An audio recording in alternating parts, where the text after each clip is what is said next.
राधे राधे। जय श्री कृष्णा। कार्तिक अमावस्या कथा 23वां और 24वां। जय श्रीमन नारायण हरे। सूत जी बोले, हे ऋषिगणों, इतनी कथा सुनकर महाराज पृथु ने नारद जी से पूछा, हे देवर्षि, यम पंचक काल कौन सा है तथा उसमें दीपदान का क्या महत्व है? तब नारद जी बोले, हे राजन, कार्तिक मास के कृष्ण पक्ष की त्रयोदशी से शुक्ल पक्ष की द्वितीया तक का समय यम पंचक कहलाता है। कृष्ण पक्ष की तेरस को धनतेरस कहा जाता है। इसकी रात्रि में यमराज के निमित्त दीपक जलाने से यमराज प्रसन्न होते हैं। दीपदान करने से अकाल मृत्यु आदि का भय नहीं रहता। कृष्ण पक्ष की चतुर्दशी को नरक चतुर्दशी भी कहते हैं। इस दिन तिल का तेल, अपामार्ग तथा दूर्वा आदि लगाकर स्नान करना चाहिए। स्नान के बाद दक्षिण की ओर मुख करके अपने दाहिने होकर जल में तिल मिलाकर और 3-3 अंजलि से यमाय, धर्मराजाय, मृत्यु, अंतकाय, कालाय, सर्वभूतछाय, औंधुवराय, धनुदाय, परमेष्टने, बकोदराय, चित्राय, चित्रगुप्ताय कहकर तर्पण करें। तत्पश्चात सायंकाल ब्रह्मा, विष्णु, शिव तथा दुर्गा जी के मंदिरों में और वृक्ष, सभा, गौशाला, नदी, बगीचा, तालाब, कुआं, बावड़ी, खेत, गली, चौरा, शमशान आदि पर दीपक जलावें और श्री महालक्ष्मी का ध्यान करें। श्री नारद जी बोले, हे राजन, यदि शस्त्र से किसी की मृत्यु हो जाए तो उसके निमित्त भी चतुर्दशी को दीपदान करना चाहिए। ऐसा करने से अच्छे पुण्य की प्राप्ति होती है। इसके बाद किसी कन्या, ब्रह्मचारी तथा तपस्वी को भोजन कराना चाहिए। इससे शिवलोक की प्राप्ति होती है। कार्तिक की अमावस्या को दीपावली के दिन भी स्नान आदि से निवृत्त होकर पितरों को पूजन व श्राद्ध करके ब्राह्मणों को भोजन करावें। फिर संध्या के समय तुलसी माता के समीप, मंदिर, नदी, पर्वत, शमशान, गौशाला तथा चौराहे पर दीपक जलाना चाहिए। तत्पश्चात लक्ष्मी जी की स्तुति कर उन्हें जगावे। हे राजन, जिस प्रकार पतिव्रता नारी अपने पति के जागने से पूर्व ही जाग जाती है, उसी प्रकार माता लक्ष्मी भी श्री भगवान से 12 दिन पहले जाग जाती हैं। अमावस्या के दिन बच्चों, वृद्धों एवं रोगियों को छोड़कर अन्य कोई भोजन न करे और सायंकाल में लक्ष्मी जी का पूजन करने के बाद ही भोजन करना चाहिए। घर को तोरण, बंधनवार आदि से सजाकर दीपक जलाने चाहिए। घर के सभी स्त्री पुरुष नए वस्त्र धारण करें और अमावस्या को पूरी रात लक्ष्मी जी के समक्ष गीत गाएं, स्तुति करें एवं नृत्य आदि कर पूरी रात हर्षोल्लास से बिताएं। घर में एक दीपक रात्रि भर जलना चाहिए। हे राजन, उस रात लक्ष्मी माँ सबके घरों में जाती हैं और जो घर अधिक सुंदर, स्वच्छ एवं पवित्र होता है वहाँ दीर्घ काल तक निवास करती हैं। एक प्रहर रात्रि का जब शेष रह जाए तो दरिद्र रूप घर के कूड़े करकट को सूप अथवा पुराने पंखे पर रखकर बाहर फेंक देना चाहिए। ऐसा करने से वह घर धन धान्य से सदा परिपूर्ण रहता है। दूसरे दिन गोबर का गोवर्धन बनाकर बंधु बांधवों सहित उसकी पूजा करनी चाहिए। हे राजन, इंद्र का मान मर्दन के लिए भगवान श्री कृष्ण ने इसी दिन गोवर्धन पर्वत का पूजन किया था। गोवर्धन वाले दिन सायंकाल में गौ एवं वृषभ की पूजा करके अपने परिवार के लिए भरण पोषण और रक्षा की प्रार्थना करनी चाहिए। इसी दिन सायंकाल में राजा बलि एवं उनकी पत्नी विंध्यावली का पूजन एवं दान आदि करने वाला परिवार सदा सुखी एवं समृद्धि रहता है। बोलो श्री हरि नारायण की जय। 23वां अध्याय संपूर्ण। 24वां अध्याय। ओम नमो भगवते वासुदेवाय। श्री नारद जी बोले, हे राजन, अब मैं तुम्हें दीपावली पूजन की विधि विस्तार से बताता हूँ। नारद जी ने कहा, हे राजन, कार्तिक कृष्ण पक्ष की अमावस्या को दीप मालिका करने से दरिद्रता का विनाश हो जाता है, घर में संपन्नता आती है। इस संबंध में मैं एक कथा सुनाता हूँ, ध्यान पूर्वक सुनो। धुरसेन नामक देश में सत्य शर्मा नाम का एक अत्यंत दीन और दरिद्री ब्राह्मण रहता था। उसके मन में सदा धन की लालसा बनी रहती थी। उसकी सदा यही इच्छा थी कि उसके पास बहुत धन हो जाए, जिसे वह यज्ञ, दान एवं पूजा पाठ आदि कार्यों में व्यय कर सके। इसके लिए वह सदैव देव पूजन में व्यस्त रहता था। बाकी समय में कठोर परिश्रम करता था, मगर दरिद्रता थी कि उसका पीछा नहीं छोड़ रही थी। तब दुखी होकर उसने एक विद्वान से दरिद्रता से मुक्त होने का उपाय पूछा तो विद्वान ने उसे बताया कि भगवान शिव की आराधना करें। ब्राह्मण ने सच्चे हृदय से भगवान शिव की आराधना की। जब 1 वर्ष बीत गया तो एक दिन उसकी आराधना से प्रसन्न होकर भगवान शंकर ने एक ब्राह्मण का वेश धारण करके उसके पास आए और बोले, हे विप्र, धन प्राप्ति के लिए तुम राजा के पास जाकर उससे एक वरदान मांगो कि कार्तिक की अमावस्या को तुम्हारे सिवाय कोई भी अपने घर में दीपक न जलाए। वरदान पाने के बाद क्या करना है यह सब समझाकर ब्राह्मण देव चले गए। तत्पश्चात ब्राह्मण राजा के पास पहुंचा और राजा से वरदान मांगा। जब राजा वचनबद्ध हो गया तो ब्राह्मण ने अपने मन की बात उससे कही कि कार्तिक की अमावस्या को मेरे सिवाय कोई भी अपने घर में दीपक न जलावे। वचनबद्ध हुए राजा को उसकी बात स्वीकार करनी पड़ी और उसने नगर भर में ढिंढोरा पिटवा दिया कि कार्तिक अमावस्या की रात में कोई भी अपने घर में दीपक न जलाए। फलस्वरूप राजा की आज्ञानुसार जब अमावस्या आई तो किसी ने भी अपने घर में दीपक न जलाया। रात में जब माता लक्ष्मी आई तो पूरा नगर अंधेरे में और एक ब्राह्मण का घर खूब सजा हुआ और दीपमालिका से जगमग देखकर प्रसन्नता पूर्वक वे उसके घर में जाने लगी। किंतु ब्राह्मण ने उनका मार्ग रोक दिया और बोला, हे भद्रे, तुम्हारा पति अति कठोर है और तुम अत्यंत चंचल हो, इसलिए मेरे घर में प्रवेश मत करो। तब लक्ष्मी माँ बोली, हे विप्र, भगवान के शयन के समय मैं यहाँ आई हूँ, अतः निश्चय ही तुम्हारे घर में वास करूंगी। यह सुनकर ब्राह्मण ने कहा, यदि तुम इस बात की शपथ लो कि 3 पीढ़ियों तक तुम मेरे घर में से नहीं जाओगी और यहीं वास करोगी, तब तुम हमारे घर में आ सकते हो। हे विप्र, जब तक तुम विधि पूर्वक मेरा पूजन करते रहोगे तब तक मैं तुम्हारे घर में ही निवास करूंगी। यह सुनकर ब्राह्मण ने कहा, हे भद्रे, मैं आपके पूजन की विधि नहीं जानता, इसलिए कृपा कर आप अपने पूजन की विधि बताएं। हे ब्राह्मण, प्रतिवर्ष कार्तिक मास की अमावस्या की प्रातः काल स्नान आदि से निवृत्त होकर देवताओं तथा पितरों का पूजन करो। इस दिन बालक, वृद्ध एवं रोगी को छोड़कर घर में कोई भोजन न करे। दिन में दोपहर के समय श्राद्ध कर्म कर ब्राह्मण को भोजन कराओ। प्रदोष काल में दीपमाला करनी चाहिए। घर में तुलसी वृक्ष के निकट, ब्राह्मण के घर में, देव मंदिर में, चौराहे, शमशान तथा गौशाला में भी दीपक जलाना चाहिए। सायंकाल शास्त्री वाचन व कुबेर जी का पूजन करके संकल्प करें। तत्पश्चात मेरा लक्ष्मी पूजन करके इस प्रकार कहें, कमलासन पर स्थिति, कमल पुष्पों की माला धारण करने वाली, कमल नयनी, गंभीर नाभि वाली एवं स्तन के भार से नम्र सुंदर वस्त्रों वाली, देवताओं के हाथियों द्वारा मणिमुक्त घड़ों से स्नान करने वाली, हाथ में कमल पुष्प धारण किए ऐसी लक्ष्मी मेरे घर में निवास करे।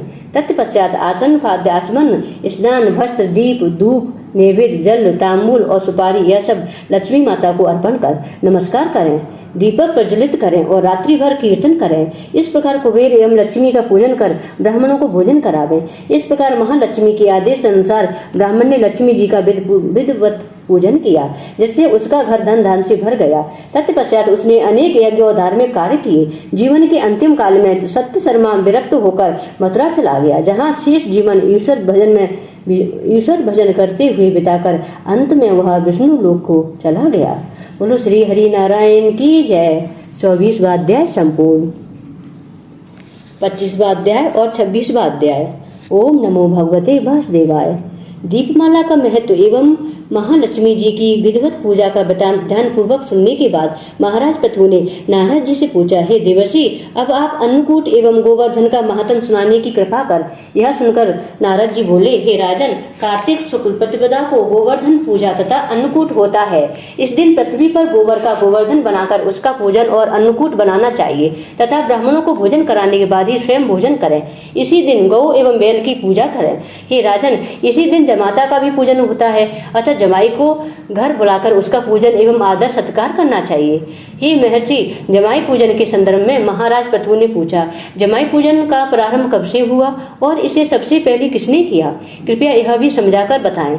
नारद जी ने बताया, हे राजन, समुद्र मंथन के समय जब लक्ष्मी जी समुद्र से उत्पन्न हुई थी तब विष्णु भगवान ने उनका वरण किया था। इससे आनंदित होकर समुद्र ने भगवान की स्तुति की। उस स्तुति से प्रसन्न होकर भगवान बोले कि वर मांगो। यह सुनकर समुद्र ने कहा, हे प्रभु, आप लक्ष्मी सहित मेरे यहाँ निवास करें। भगवान विष्णु ने कहा कि ऐसा ही होगा। हे राजन, तब से भगवान लक्ष्मी जी सहित शेष शैया पर अवस्थित हो गए हैं। उसी दिन से दमाद पूजन का प्रचलन शुरू हुआ है। जो कोई भी कार्तिक शुद्धि प्रतिपदा को दमाद का पूजन करता है वह सब पापों से मुक्त हो जाता है। राजा पृथु ने पूछा, हे महर्षि, कार्तिक शुक्ल की दूज को यम द्वितीया क्यों कहा जाता है और इसका महत्व क्या है? यह मातम कहाँ से है? हे राजन, इस दिन यमुना जी में स्नान करके यमराज का पूजन करना चाहिए। दीपावली के बाद ही की इस द्वितीया को भाई दूज भी कहते हैं। इस दिन भाई को अपने घर पर भोजन नहीं करना चाहिए और बहन के घर जाकर भोजन करना चाहिए। हे राजन, यदि किसी की अपनी बहन न हो तो गुरु की कन्या अथवा संबंधी बहनों की शुभकामनाएं लें। इस दिन बहन अपने भाई की दीर्घ आयु की कामना करने के लिए अष्ट चिरंजीवियों यथा मार्कंडेय, बलि, व्यास, हनुमान, विभीषण, कृपाचार्य, अश्वत्थामा और परशुराम का विधिवत पूजन करें और भाई को बुलाकर उसे तिलक लगाते हुए इस प्रकार कहें: सूर्य, चंद्रमा, पृथ्वी, समुद्र, तप, सत्य, ब्रह्म, विष्णु, महेश, देवता, मुनि तथा धर्म मेरे भाई की रक्षा करें तथा जब तक पृथ्वी, सूर्य आदि स्थित हैं तब तक मेरे भाई की संतति चले। तिलक आदि कार्य संपन्न हो जाने के बाद भाई अपनी बहन को श्रद्धा एवं सामर्थ्य के अनुसार प्रणाम कर दक्षिणा देवे।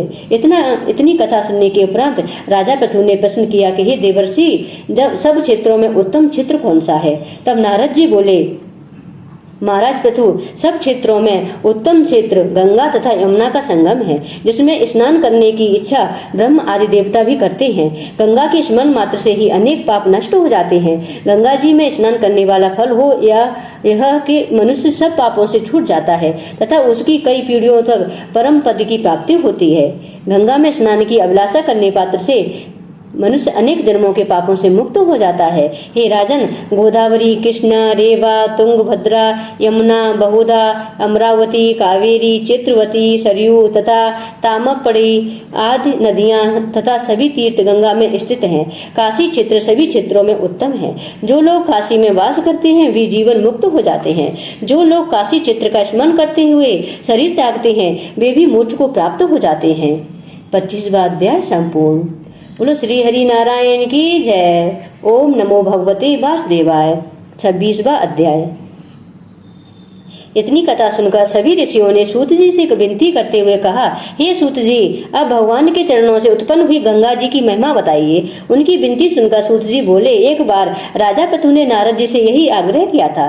तब नारद जी ने जो कुछ राजा पृथु को बताया वही मैं आपको बताता हूँ। नारद जी बोले: इंद्र आदि समस्त देवताओं को उत्पन्न करने वाले कश्यप जी की 2 पत्नियां थीं। एक का नाम दिति था और दूसरी का नाम अदिति था। अदिति के पुत्र देवता कहलाए और दिति के पुत्र दैत्य हुए। देवता और दैत्यों में नित्य ही कलह रहती थी। उस समय विरोचन का पुत्र एवं प्रहलाद का पुत्र बलि दैत्यों का राजा था। उसके पास एक विशाल सेना थी जिसके बल पर उसने पूरी पृथ्वी को जीत लिया था। हे राजन, अब उसकी इच्छाओं देवताओं से स्वर्ग छीनने की हो गई। इसी उद्देश्य से उसने देवताओं पर चढ़ाई कर दी और इंद्र की राजधानी अमरावती को चारों ओर से घेर लिया। यह देखकर देवता भी युद्ध के लिए बाहर आ गए और दोनों पक्षों के बीच भयंकर संग्राम शुरू हो गया। एक दूसरे पर प्रहार करते कई वर्ष बीत गए। अतः देवताओं की शक्ति क्षीण पड़ने लगी और वे हारने लगे। फिर एक समय वह भी आया कि हार कर उन्हें युद्ध भूमि से भागना पड़ा। तब दैत्यों ने स्वर्ग पर अधिकार कर लिया। बलि स्वयं इंद्रासन पर बैठने लगा और देवताओं के समस्त कार्य उसने दैत्यों के सुपुर्द कर दिए।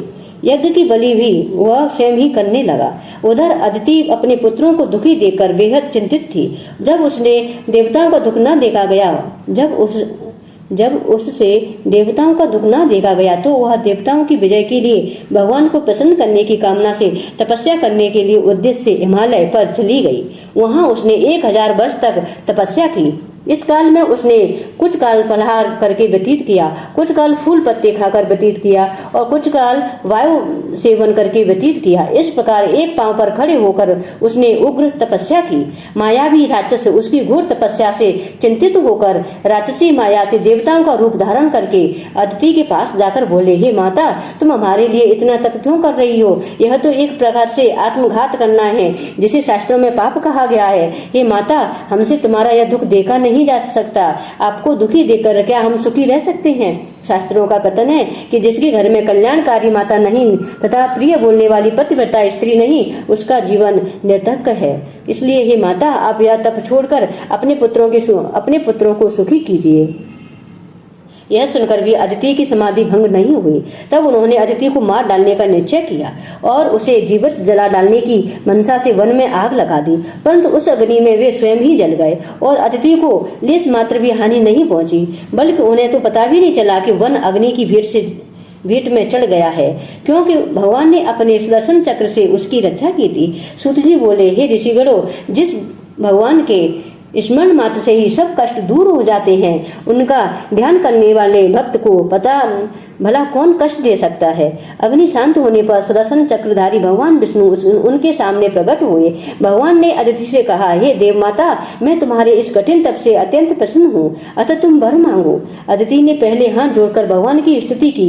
ये भगवान, जिनके स्मरण मात्र से ही समस्त क्लेशों का नाश हो जाता है, जिनके चरण कमलों की सेवा करके भक्त परम सिद्धि को प्राप्त होते हैं, यज्ञ में स्थिति यज्ञ के प्रबोध करता, जिनकी माया को ब्रह्मा देवता भी नहीं जान सकते, जिनके मन से सूर्य और चंद्र, मुख से ब्राह्मण, भुजाओं से क्षत्रिय, जंघा से वैश्य तथा पैरों से शूद्र उत्पन्न हुए हैं, ऐसे भगवान को नमस्कार है। भगवान, देवता, नदी और समुद्र आप ही हैं। आप अंतर्यामी हैं और सभी कुछ जानते हैं, ऐसे मेरे पुत्रों को अकंटक राज दीजिए। अदिति के ऐसे प्रेम पूर्वक वचनों को सुनकर भगवान श्री विष्णु ने कहा, हे देव माता, हम स्वयं ही तुम्हारे यहाँ जन्म लेकर तुम्हारे पुत्रों की रक्षा करेंगे। तब अदिति ने कहा, भगवान, जो संपूर्ण सृष्टि को धारण करने वाला है, जिनके रोम रोम में ब्रह्मांड समाया हुआ है, उन्हें मैं कैसे धारण कर सकूंगी। भगवान बोले, हे अदिति माता, माता पिता, गुरु, अतिथि और ब्राह्मण की जो सेवा करते हैं, वे सदैव मुझको धारण करते हैं। तुलसी और गौ की रक्षा करने वाले भी मुझको धारण करता है, अतः मैं तुम्हारा पुत्र होकर शत्रु कुल का नाश करूंगा। ऐसा कहकर भगवान ने उसे अपनी कंठ की माला दी और अंतर्ध्यान हो गए। उसके पश्चात दक्ष पुत्री देव माता अदिति भगवान को नमस्कार करके अपने आश्रम को चली गई। तत्पश्चात समय आने पर अदिति ने शंख, चक्र, गदा, पद्म तथा कमंडल धारण किए हुए सहस्त्रों सूर्यों के समान तेज वाले कमल नयन पीतांबरधारी मुनियों द्वारा स्तुति किए गए दैत्यों के नाशकर्ता भक्त वत्सल वामन भगवान को बाल रूप में देखा। तब कश्यप आदि ऋषियों ने भगवान की स्तुति की। तब वामन भगवान बोले, हे पिताश्री, हम प्रसन्न हैं, आपका कल्याण हो, आपके समस्त मनोरथ पूर्ण हो। इतना कहकर भगवान ने बाल रूप धारण कर लिया। उधर राजा बलि एक बड़ा भारी यज्ञ कर रहा था, जिसके आचार्य दैत्य गुरु शुक्राचार्य थे। उस यज्ञ में हवि ग्रहण करने के लिए लक्ष्मी जी सहित भगवान विष्णु का आवाहन किया गया था। उसी समय ब्रह्मचारी के रूप में भगवान विष्णु वहां आए गए। भगवान को इस रूप में देखकर दैत्य गुरु शुक्राचार्य ज्ञान दृष्टि से उन्हें पहचान गए और राजा बलि को सारी स्थिति से अवगत करा दिया। 26वां अध्याय संपूर्ण। ओम नमो भगवते वासुदेवाय। 27वां अध्याय। हे राजन, नारद जी बोले, दैत्य गुरु शुक्राचार्य ने बौने बामन भगवान को पहचान कर राजा बलि से कहा, हे राजा बलि, यह स्वयं विष्णु भगवान है, जिन्होंने अदिति के गर्भ से जन्म लेकर तुम्हारा राज्य प्राप्त करने के लिए बामन अवतार धारण किया है। यह तुम्हारे यज्ञ में दान की इच्छा से आए हैं, मगर तुम इन्हें दान मत देना, अन्यथा तुम्हारा विनाश निश्चित है। यह सुनकर राजा बलि ने कहा, हे गुरुदेव, आप मुझे अधर्म का उपदेश क्यों दे रहे हैं? घर आए याचक को दान न देना अधर्म नहीं तो और क्या है?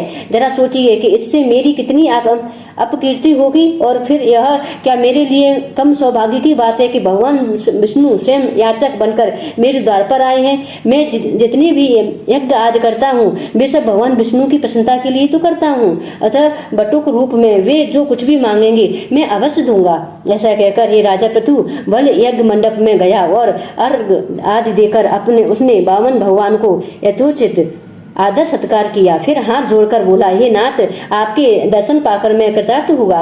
अब कृपा कर आज्ञा दें कि मैं आपकी क्या सेवा करूं। तब बामन भगवान बोले, हे राजन, इस पृथ्वी पर तुम्हारा अधिकार है, अतः हमें तप करने के लिए 3 पग भूमि दो। यह सुनकर राजा बलि हंस पड़ा और बोला, हे बटुक, यह तुमने क्या मांगा? धन मांगा होता, शहर मांगा होता, गांव अथवा हाथी घोड़े मांगे होते।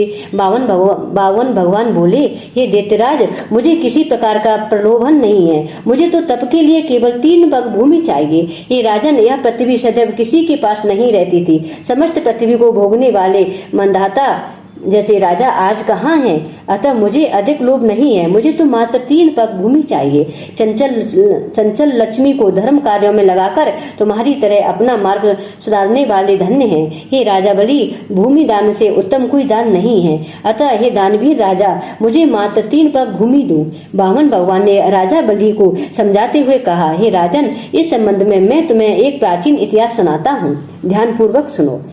ब्रह्म कल्प में भद्रमती नामक एक ब्राह्मण था। उसकी 6 स्त्रियां तथा अनेक पुत्र थे। जब दरिद्रता के कारण सभी भूख से व्याकुल हो गए तो अपने कुटुंब सहित वह ब्राह्मण कौशावी नामक नगरी में चला गया। वहां जाकर भद्रमती ने सुघोष नामक ब्राह्मण से 5 पग भूमि मांगी, जो उसने दे दी।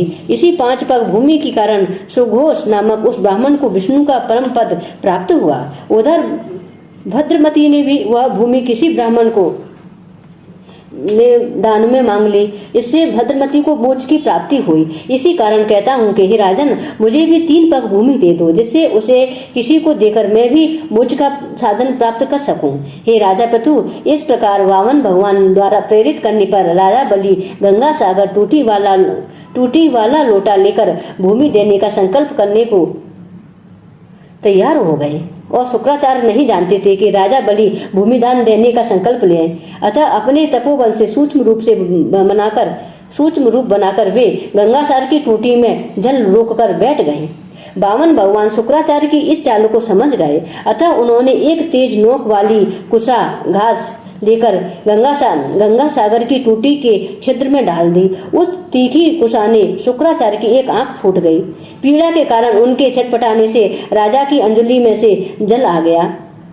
राजा बलि ने संकल्प पूरा किया। तभी भगवान वामन विराट रूप लेकर ब्रह्मलोक तक बढ़ गए और दोनों पगों में ही उन्होंने सारा ब्रह्मांड नाप दिया। भगवान के चरण का अंगूठा लगते ही ब्रह्मांड फूट गया और फूटे हुए स्थान से जल रिसने लगा। भगवान विष्णु का पांव उस जल से धोया गया। अब वही निर्मल जल लोक पावन जल धारा का रूप हुआ। वही लोक पावन जल ब्रह्मा आदि देवताओं को पवित्र करता हुआ सप्त ऋषियों से सेवित सुमेरु पर्वत पर पड़ा तथा गंगा के नाम से विख्यात हुआ। इस प्रकार पतित पावनी गंगा की उत्पत्ति हुई, जिसके स्नान एवं स्मरण मात्र से जन्म जन्मांतर के पाप नष्ट हो जाते हैं। यह दृश्य देखकर समस्त देवता एवं ऋषि मुनि स्तुति करते हुए बोले, हे अनंत मूर्ति, जगत संचालक, परम पिता और सबके स्वामी, आपको नमस्कार है। इस प्रकार की स्तुति सुनकर भगवान ने सब देवताओं को उनका अपना अपना स्थान सौंप दिया और राजा बलि को रसातल में बेचते हुए उसे वरदान दिया कि अग्नि में बिना मंत्र उच्चारण के हवन किया जाएगा। वह तथा कुपात्र को अपवित्रता से दिए गए दान का फल तुम्हें प्राप्त होगा। इस प्रकार भगवान ने देवताओं को स्वर्ग एवं बलि और अन्य दैत्यों को पाताल दिया। ऐसा करके भगवान पुनः वामन रूप हो गए। तत्पश्चात वे तप करने चले गए। हे राजा पृथु, यहाँ गंगा स्वर्ग गंगा के नाम से विख्यात हुई। आकाश गंगा के जन्म का यह पावन प्रसंग जो कोई भी श्रद्धा से सुनेगा, हे राजन, वह मोक्ष का अधिकारी होगा। बोलो श्री हरि नारायण की जय, गंगा माता की जय। 27वां अध्याय संपूर्ण। श्रीमन नारायण नारायण हरे हरे, श्रीमन नारायण नारायण हरे हरे। 28वां अध्याय। ओम नमो भगवते वासुदेवाय। सूत जी बोले, हे ऋषिगणों, अब मैं तुमसे गंगा जल की महिमा कहता हूँ, ध्यान पूर्वक सुनो। भागीरथ के कुल में सौरदास नामक राजा का मित्र सह नामक एक पुत्र था, जो गुरु वशिष्ठ के श्राप से राक्षस हो गया था, परंतु गंगा जल के प्रभाव से वह भी भगवान के परम पद को प्राप्त हुआ। यह सुनकर ऋषियों ने पूछा, हे सूत जी, कृपा कर पहले यह बताएं कि किस कारण से मित्र सह राक्षस हुआ। यह कथा विस्तार से सुनाएं। ऋषियों की ऐसी विनती सुनकर सूत जी ने बोले, ऋषियों, एक समय धर्मशील राजा मित्र सह अपने कुछ साथियों सहित शिकार के लिए वन को गया। वहां जाकर उसने अनेक मृगों का शिकार किया। फिर थकान होने पर वह नदी के तट पर आया। रात भर वह नदी के तट पर ही रहा और प्रातःकाल होते ही वह पुनः शिकार की खोज में चल दिया। कुछ दूर जाने पर उसने एक कंदरा में एक वाघ एवं बाघिन को सहवास करते देखा। उसने बिना सोचे समझे तत्काल धनुष पर बाण चढ़ाकर छोड़ दिया। बाण वाघिन को लगा और उसने तत्काल ही प्राण छोड़ दिए। यह देखकर वाघ क्रोधित हो उठा और राक्षस का रूप धारण कर बोला, अरे राजा, तुमने मेरे साथ घोर अन्याय किया है, मैं तुमसे इसका बदला अवश्य लूंगा। इतना कहकर वह राक्षस दुखी मन वहां से चला गया। कुछ वर्षों पश्चात राजा मित्र सह ने अश्वमेध यज्ञ किया, जिसमें अनेक ऋषि मुनि आमंत्रित किए गए। गुरु वशिष्ठ ने ब्रह्म विष्णु आदि देवताओं को हवि देकर यज्ञ समाप्त किया। तत्पश्चात स्नान करने के लिए नदी के तट पर चले गए। वशिष्ठ जी ने यज्ञ मंडप से जाते ही वह राक्षस जिसकी स्त्री वागिन को राजा ने वन में मार दिया था, बदले की भावना से यज्ञ स्थल पर आ पहुंचा। अपना बदला लेने के लिए उसने गुरु वशिष्ठ का रूप धारण कर लिया और जैसे जाते जाते कोई विशेष आज्ञा देने आए हों, इस प्रकार आकर राजा मित्र से कहा, हे राजन, आज हम मांस खाएंगे, हमारे भोजन में मांस भी हो, कहकर वह चल दिया। राजा को गुरु वशिष्ठ की आज्ञा सुनकर आश्चर्य तो बहुत हुआ, किंतु बोला कुछ नहीं और रसोइयों को बुलाकर उसकी आज्ञा अनुसार भोजन बनाने का आदेश दिया। उधर राक्षस ने राजा की रसोई को अपनी माया से वहां से हटाकर उसका रूप धारण कर मनुष्य का मांस पकाकर रख दिया। जब वास्तविक गुरु वशिष्ठ जी ने स्नान करके वापस आए तो राजा ने स्वर्ण स्थाल में सजा मांस मिश्रित भोजन उनके सामने रख दिया। गुरु वशिष्ठ ने अपनी ज्ञान दृष्टि से जान लिया कि भोजन में मानव मांस सम्मिलित है। यह देख वे क्रोधित हो उठे और बोले, हे राजन, तुमने हमें मानव मांस मिश्रित राक्षसों के खाने योग्य भोजन दिया है, इसलिए मैं तुम्हें श्राप देता हूँ कि तुम राक्षस हो जाओ। वशिष्ठ जी का श्राप सुनकर राजा मित्रसह ने विनय पूर्वक किंतु आश्चर्य युक्त होकर कहा, गुरुदेव, आपकी आज्ञा से ही ऐसा भोजन बनवाया गया है, फिर यह क्रोध क्यों? राजा की बात सुनकर गुरु वशिष्ठ चौंक पड़े और उन्होंने तुरंत ध्यान लगाकर वस्तु स्थिति का पता लगाया। शीघ्र ही उन्होंने राजा को वास्तविकता बताई। तब राजा भी क्रोध में आ गया और अंजलि में जल लेकर बोला, आपने मुझे निरपराध को श्राप दिया है, अतः मैं भी आपको श्राप दूंगा। तभी रानी दमयंती वहां आ गई और बोली, यह क्या करते हो? आप क्षत्रिय हैं, आपका गुरु पर रोष करना उचित नहीं है। ऐसा करने वाला वन में जाकर ब्रह्म राक्षस बनता है, इसलिए आप क्रोध का त्याग करें और जो आपके भाग्य में बधा है वही होगा। रानी की बातें सुनकर राजा ने क्रोध को त्याग दिया और विचार करने लगा कि अब क्या किया जाए। फिर अंजलि में श्राप देने के उद्देश्य से लिए जल को उसने अपने पैरों पर डाला। जो ही उसने अपने पैरों पर डाला, उसके पैर काले पड़ गए और जिसके कारण उसका नाम कल्पमासपाद पड़ गया। इसी नाम से वह राक्षस के रूप में विख्यात हुआ। निरपराध राजा गुरु वशिष्ठ के चरणों में गिर पड़ा और बार बार क्षमा मांगते हुए वह अपनी मुक्ति का उपाय पूछने लगा। तब गुरु वशिष्ठ जी ने कहा, क्योंकि यह पाप अनजाने में हुआ है, इस कारण मेरे श्राप का प्रभाव 12 वर्ष तक रहेगा। इसके पश्चात तुम अपने वास्तविक रूप में प्राप्त हो जाओगे और अनेक वर्षों तक राज्य सुख का भोग करके तत्पश्चात गंगा जल के प्रभाव से मुक्ति प्राप्त करोगे तथा भगवान विष्णु की सेवा करते हुए अनंत काल तक विष्णु लोक का सुख भोगोगे। ऐसा आशीर्वाद देकर गुरु वशिष्ठ जी अपने आश्रम को चले गए। राजा राक्षसी देह पाकर निर्जन वनों में भटकने लगा। कई वर्षों तक अनेक कष्ट भोगता हुआ एक दिन वह राक्षस नर्मदा नदी के तट पर आया और वहीं रहने लगा। वहीं पर मांस भक्षण करता और जहाँ जहाँ विचरता रहता, वहीं विचरते हुए एक दिन उसने एक मुनि को अपनी पत्नी के साथ रमण करते हुए देखा। राक्षस भूख से व्याकुल था, अतः उसने भूखे सिंह की भांति झपट कर मुनि को पकड़ लिया। मुनि की पत्नी ने जब अपने पति को राक्षस के हाथों से देखा तो वह राक्षस रूपधारी राजा से विनय पूर्वक बोली, आप वास्तव में राक्षस नहीं बल्कि सूर्य कुल में उत्पन्न मित्र नामक राजा हैं। मेरा पुत्र अभी बहुत छोटा है, अतः बिना पति के इस वन में मैं कैसे निर्वाह करूंगी, इसलिए आप इन्हें प्राण दान दें। प्राण दान से बढ़कर कोई दान नहीं होता है। मगर राक्षस पर उसकी बातों का कोई प्रभाव न पड़ा और वह उसे उसी प्रकार खा गया जिस प्रकार व्याघ्र मृग के बच्चे को पकड़कर खा जाता है।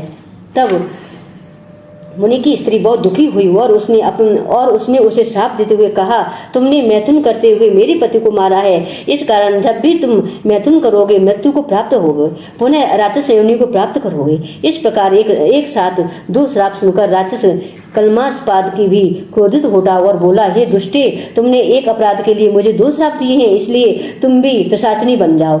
उसके इतना कहते ही वह स्त्री पिशाचिनी हो गई और भूख प्यास से व्याकुल होकर उसी दिन वन में भटकने लगी। सूत जी बोले, हे ऋषियों, इस प्रकार वह पिशाचिनी और राक्षस दोनों घूमते हुए नर्मदा नदी के तट पर एक वट वृक्ष के नीचे आकर ठहरे। जिस वृक्ष के नीचे आकर वे ठहरे थे उस पर गुरु की निंदा करने वाला एक ब्रह्म राक्षस रहता था। उन्हें देखकर वह ब्रह्म राक्षस बोला, तुम कौन हो और किस पाप के कारण इस दशा को प्राप्त हुए हो? तब राक्षस बने राजा मित्रसह ने उसे अपने और पिशाचिनी के विषय में बताकर कहा, अब आप भी अपने विषय में बताइए। यह सुनकर ब्रह्म राक्षस बोला, हे मित्र, बहुत समय पहले मैं मगध देश में प्रवीण सोमदत्त के नाम से एक ब्राह्मण था। मैंने एक दिन अपने आप को बहुत बड़ा विद्वान जानकर अभिमानवश अपने गुरु का अपमान कर दिया। उसी पाप के कारण मैं इस योनि को प्राप्त हुआ हूँ। इस जन्म में भूख से पीड़ित होकर मैंने अनेक ब्राह्मणों का वध किया है। गुरु का अपमान करने से प्राणी को निश्चय ही ब्रह्म राक्षस की योनि प्राप्त होती है। यह बात मैंने भली बात जान ली है। तब कलमांसपाद ने पूछा, हे मित्र, यह बताओ कि गुरु की श्रेणी में कौन कौन आते हैं। ब्रह्म राक्षस ने कहा, हे मित्र, वेदों को पढ़ने वाले एवं सुनाने वाले, वेदों एवं नीति शास्त्रों का व्याख्याकार, वेदों के संदेह को दूर करने वाले, अन्नदाता, शिक्षक, भय दूर करने वाले, बड़ा भाई, गलत मार्ग पर चलने से रोकने वाला, पिता, ससुर, मातुल, गर्भ से मृत्यु पर्यंत तक 16 संस्कार करने वाला तथा राजा, उन सबको शास्त्रों में गुरु कहा गया है। इसलिए ये सब वंदनीय हैं। यह सुनकर कल्पमासवाद ने फिर प्रश्न किया कि हे मित्र, तुमने तो शास्त्रों में वर्णित अनेक गुरु कहे हैं, इनमें से कोई बड़ा भी है या सभी समान है।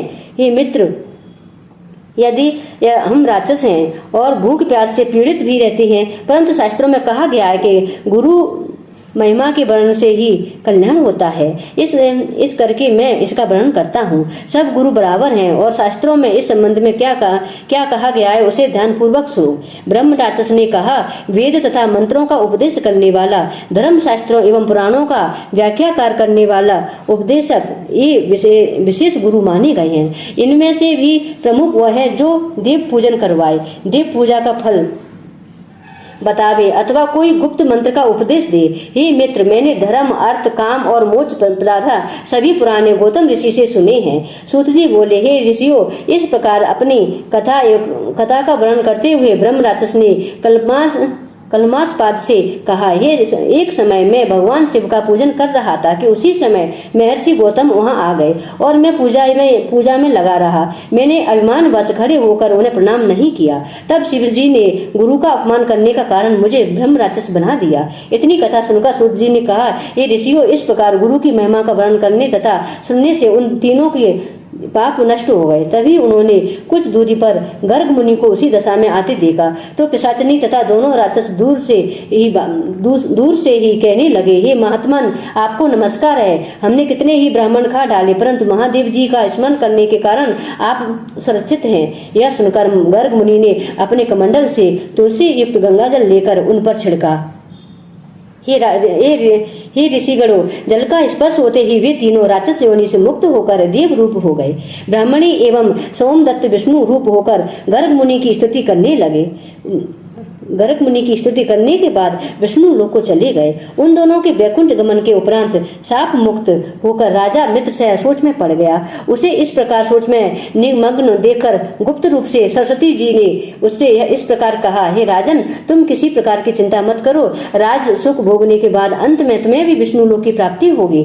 सरस्वती के इन वचनों को सुनकर राजा प्रसन्न हो गया। उसकी सभी शंकाएं दूर हो गईं। तत्पश्चात उसने अपने गुरु का स्मरण किया और गर्ग मुनि को प्रणाम करके गंगा जी की स्तुति की। फिर भगवान विष्णु का स्मरण करता हुआ काशी की ओर चल दिया। काशी में वह 6 माह तक रहा। फिर नित्य प्रति गंगा जी में स्नान कर और विष्णुनाथ भगवान का गुणगान करते हुए आनंद प्राप्त करता रहा। तत्पश्चात प्रसन्नता पूर्वक वह अपने राज्य में आया। तब गुरु वशिष्ठ जी ने उसका अभिषेक कर उसे पुनः राजा बना दिया। तत्पश्चात अनेक वर्षों तक राज सुख भोगने के बाद राजा मित्रसेन अंत में मोक्ष को प्राप्त हुआ।